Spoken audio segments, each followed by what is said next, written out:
अकेले बनने वाले नहीं है। महाराष्ट्र में शोषित, वंचित, पीड़ित गरीबों को लेकर उठने वाले हैं, संविधान की लड़ाई लड़ने वाले हैं, अकेले नहीं बढ़ेंगे। साथ देना चाहते हो अण्णा साहेब? कमेंट से न मार, विनंतीचा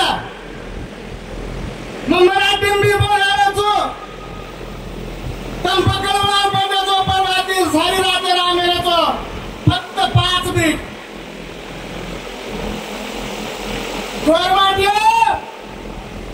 आता सत्ता भी तम हम लोग आमेलाचा कुण से नेता पुढारी रुपया लेना कोणे, कुण से हरामी नेता उनको दे पिसा कोणे, स्वतः हमेला पिसा लेना चा करण के मारना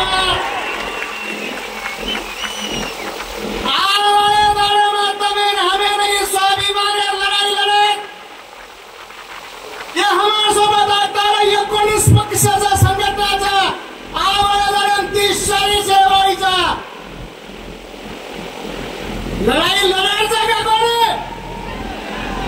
जरा कोणी लढणार जे संडे लावला देणवर लढा कोणी? हम गोरमाटी मध्ये लावलाचा स्वाभिमान लढाई लढायचा थोड्यामध्ये स्वातंत्र्य भारत 75 वर्षांनी आम्हाला वापर करने दे, आम्हाला वापर करे जरा कोणी? हमारा मान सम्मान स्वाभिमान हक अधिकार मिळावाचा बासगाव बलार लागला लारा लागला कोणी, केरी पगू पडा कोणी, केरी झोया वटा कोणी, हम अब हमारो सम्मान हिस्सो मिळा जाओ सक्षम है जाओ ये साहेब जेवळास वकील साहेब आणि सर्व नेते मंडळीचं मी दिलगिरी व्यक्त करतो आणि तुम्हाला सर्वांना सांगू इच्छितो की मागच्या 15-20 वर्षापासून सामाजिक संघटनेच्या माध्यमातून आम्ही भरपूर आंदोलन केले। ओबीसीचे आंदोलन असतील, रास्ता रोको असतील, जेल भराव असतील, मोर्चे असतील, अन्याय अत्याचार आमच्या स्त्रियांवरील बहिणीवरील अन्याय अत्याचाराच्या विरोधात मोर्चे काढले की नाही? मोर्चे काढून या राज्य शासनाचा कोणत्याच पुढाऱ्याने आम्हाला न्याय दिला नाही, दिला नाही दिला आणि मला माहिती आहे देणार बी नाही। संघटनेचं काम करत असताना, आंदोलन करत असताना तांड्यात गावावाडी वस्त्यावर ज्यावेळेस मी गेलो त्यावेळेस सर्वसामान्य जनतेने मला सांगितलं, बाबा हो अरे किती दिवस मोर्चे आंदोलन करणार आहे? मोर्चे आंदोलनाने मान सन्मान न्याय हक अधिकार हिस्सा मिळत नाही, त्यासाठी या राज्याच्या आणि देशाच्या संसदेत आणि राज्याच्या विधान परिषदेत तुमचे आमचे प्रतिनिधी गेले पाहिजे। मग विधानसभेत आणि लोकसभेत जर प्रतिनिधी पाठवायचे असतील तर राजकीय पक्षाची गरज आहे। पुन्हा म्हणाले इथं राजकीय पक्ष नाहीत का? काँग्रेस आहे, शिवसेना आहे, भाजप आहे, राष्ट्रवादी आहे, सगळे पक्ष आहेत। पण तुम्हाला सगळ्यांना माहित आहे सध्या राजकारणाची आणि या पक्षाची स्थिती कशी आहे?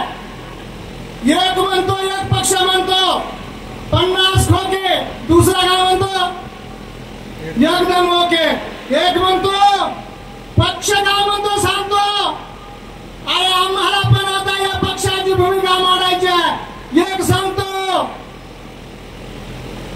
आता ठाकरेने उद्धव ठाकरे साहेबांना माफी मागावी आणि मोदी साहेबांना माफ करावं, तो सांगतो माफ करणार नाही, जेलमध्ये टाकणार, ईडी मध्ये टाकणार।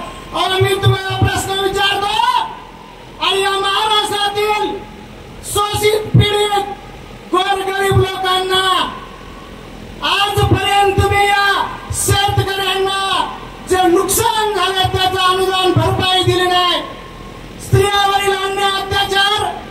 वाढत चाललाय. शासनाने या महाराष्ट्राची अवस्था दिवसेंदिवस बिघडत चाललेली आहे.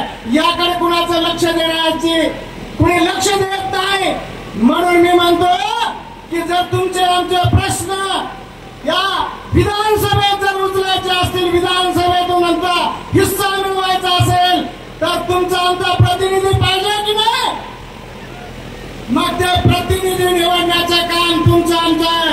आणि आज जे प्रतिनिधी आहेत साहेब, जे विधानसभेत प्रतिनिधी आहेत, लोक आम्हाला म्हणतात की बाबा तुमच्या समाजाचे मी प्रतिनिधी आहे. आम्ही समाजापुरता नाही तर महाराष्ट्रातल्या नाही तर देशाच्या शेतकऱ्यांच्या, गोरगरिबांच्या, शोषित पीडितांना न्याय देण्यासाठी हा तिसरा फ्रंट तयार केलाय. तो म्हणतात की तुमचे प्रश्न विधानसभेत, लोकसभेत मांडले जात नाहीत का? अजिबात मांडले जात नाहीत. जर तुम्हाला तुमचे प्रश्न संसदेत मांडायचे असतील तर स्वतःचा प्रतिनिधी लागतो.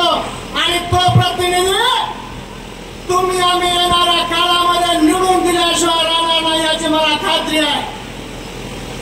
या देशात आम्हाला माहित आहे स्त्रियांवरील अन्याय, अत्याचार आहे, बेरोजगारी आहे, शेतकऱ्यांचे प्रश्न आहे, लाईट बिल नाही, पाणी, आणि सगळ्यात महत्वाचा म्हणजे मित्र हो, शेतकऱ्यांच्या शेतमालाला भाव, शेतकऱ्याकडे माल आला की त्याचा भाव कमी आहे.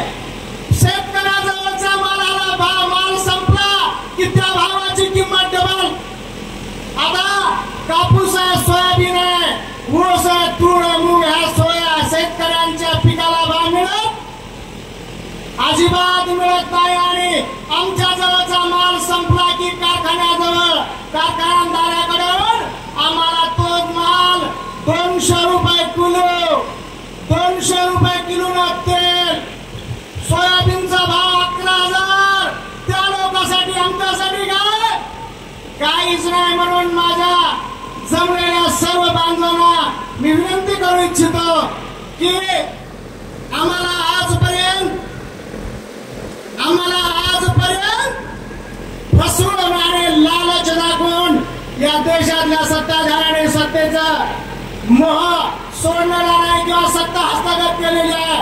पण आता आजपासून आम्ही सम्राट जनता पार्टीशी एकनिष्ठ राहून या देशातील गोरगरिबांना, शेतकऱ्यांना, स्त्रियांना न्याय देण्याचं प्रामाणिक काम करणार आहोत.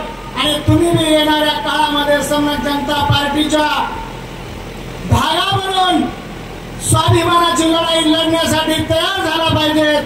आणि एवढंच बोलून मी माझे दोन शब्द संपवितो. जय मानवता, जय संविधान, जय भारत, जय सेवालाल, जय काशीनाथ नायक.